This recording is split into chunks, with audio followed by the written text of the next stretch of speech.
अस्सलाम वालेकुम।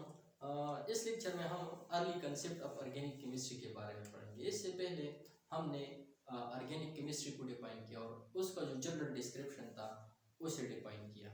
और इस लेक्चर में जो बुनियादी तस्वुरात थे ऑर्गेनिक केमिस्ट्री के हवाले से उसको डिफाइन करने की कोशिश करेंगे। शुरुआत में कंपाउंड्स को दो अक़साम में तकसीम किया गया था और इन अक़साम का जो बुनियाद था वो सोर्स था, यानी ये ऑर्गेनिक कंपाउंड का सोर्स क्या है, उस ऑर्गेनिक कंपाउंड का सोर्स क्या है, उस सोर्स की बिना पर उन कंपाउंड्स को नाम दिया गया। जैसा कि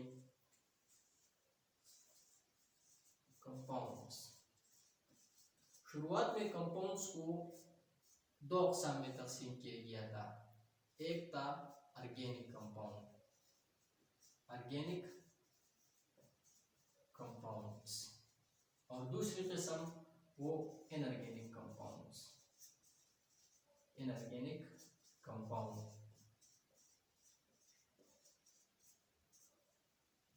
ऑर्गेनिक कंपाउंड ये वो कंपाउंड है जिसका सोर्स लिविंग थिंग्स और living organism, for example plants और एनिमल। प्लांट्स और एनिमल से जो कंपाउंड भी हासिल किया जाता था उन कंपाउंड्स को ऑर्गेनिक कंपाउंड्स कहा जाता था। और वो कंपाउंड्स जो इनऑर्गेनिक सोर्स, जो लिविंग थिंग्स नहीं थे, जो लिविंग ऑर्गेनिज्म से नहीं हासिल किए जाते थे, यानी जो रॉक और मिनरल से हासिल किए जाते थे, उन कंपाउंड्स को इनऑर्गेनिक कंपाउंड्स का नाम दिया गया था। और इन क्लासिफिकेशन का जो बेस था वो सोर्स था कि कंपाउंड कहाँ से हासिल होता है। फॉर एग्जांपल ऑर्गेनिक कंपाउंड का जो सोर्स था वो लिविंग ऑर्गेनिज्म था, लिविंग ऑर्गेनिज्म। लिविंग ऑर्गेनिज्म में प्लांट्स और एनिमल्स आते हैं।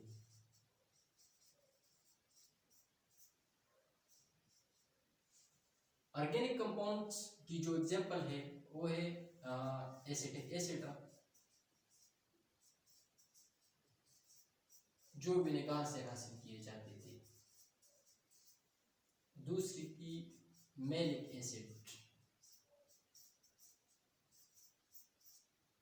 जो एप्पल से हासिल किए जाते थे। और सिट्रिक एसिड जो लेमन से हासिल किए जाते थे, लेमन्स। और इसी तरह टार्टारिक एसिड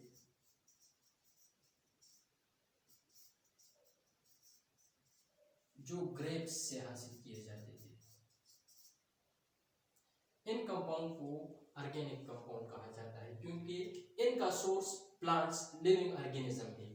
दूसरी जो कंपाउंड है वो है इनऑर्गेनिक कंपाउंड, क्योंकि इन कंपाउंड का जो सोर्स था वो रॉक्स प्लस मिनरल्स थे। इसकी जो एग्जांपल है वो है NaCl, sodium chloride, calcium carbonate and carbon dioxide. इसके बाद 1815 में बर्जीलियस ने एक थ्योरी पेश की जिसे वाइटरपूर्स थ्योरी कहा जाता है। वाइटरपूर्स थ्योरी के मुताबिक ऑर्गेनिक कंपाउंड्स सिर्फ लिविंग ऑर्गेनिज्म से हासिल किए जाते हैं। ये ऑर्गेनिक कंपाउंड्स लिविंग सिस्टम के अंदर एक पोर्स की वजह से बनती है और उस पोर्स को वाइटरपूर्स का नाम दिया गया, जिसे सुपरनेचुरल पोर्स भी कहा जाता है।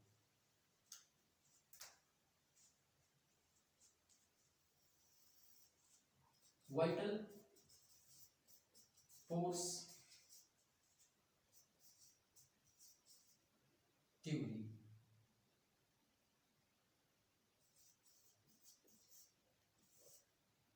जिसे बर्जीलियस ने 1815 में रिप्रेजेंट किया। इस थ्योरी के मुताबिक दी organic compounds are obtained or produced produced by living organism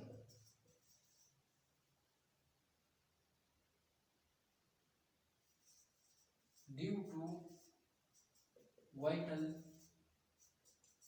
force or super natural force. Organic compounds cannot be synthesized in the laboratory.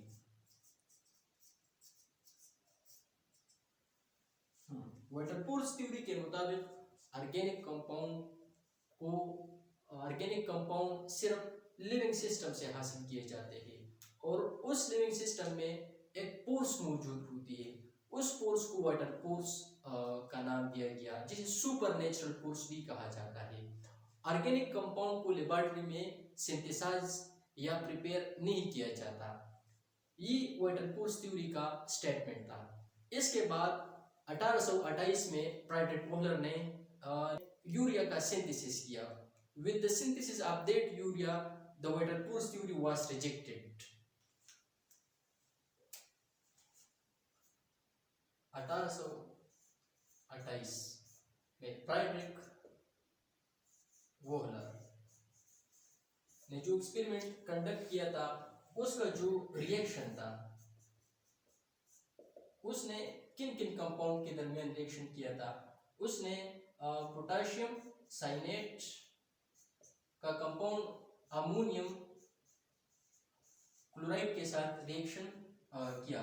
As a result जो प्रोडक्ट ऑब्टेन हुआ वो ammonium cyanate plus potassium chloride.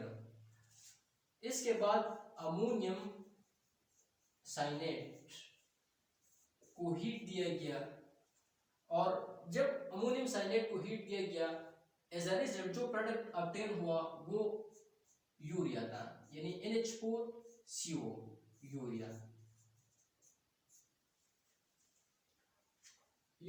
अब ammonium जो potassium साइनेट है और ammonium chloride है, ये inorganic compound है। इसके दरमियान जो रिएक्शन हुआ उससे हमें अमोनियम साइनेट ऑब्टेन हुआ। इस अमोनियम साइनेट को हीट दिया गया और एज अ रिजल्ट जो प्रोडक्ट हमारे साथ ऑब्टेन हुआ वो यूरिया था।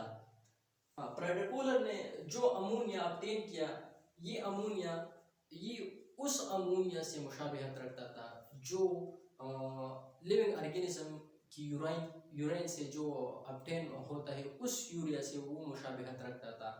तो इस यूरिया की प्रोडक्शन और सिंथेसिस से जो वाटर फोर्स थ्योरी थी,